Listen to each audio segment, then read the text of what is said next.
Hello friends, this is a typical question related to alphabet test of logical reasoning. Such type of questions are common in Olympiads, and for such question you should have a good knowledge of English words. These questions are relatively easier to solve, so we cannot afford to lose marks in such type of questions. So let us read the question first. The question reads, which letter should replace the question mark to form two meaningful words? Then we are given a maze where we have got two words. One is horizontal. This is horizontal starting with N, and one is starting vertically starting with S. In such type of questions, one letter should replace this question mark so that we can get two meaningful words. One starting with S and one starting with N.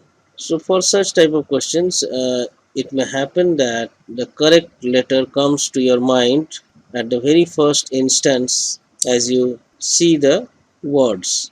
But even if that doesn't comes to your mind, there is an easier way to do such question, and that way is to try out the options. Try out the options one by. So let us try option A first. Option A, the horizontal laid out word is, if we put A in place of question mark, NATWOR, and the vertical word is will be SARVICE. So if you have some basic knowledge of English word, we can understand that there are no such words like NATWARK, network, or SARVICE, service.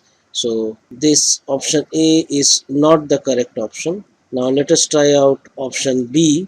If we put E in place of question mark, then the word starting with N will be NETWORK. Yes, this fits better into the question mark, and the word is network. NETWORK, network. Now the word starting with SSERVICE, service, SERVICE. So this is also a word in English dictionary, service. So option B is the right answer.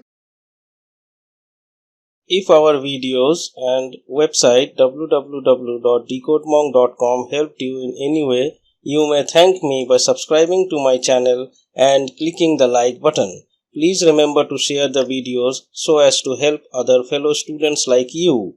For queries, please comment here or through contact page of our website decodmonk.com. And above all, thank you for your patience.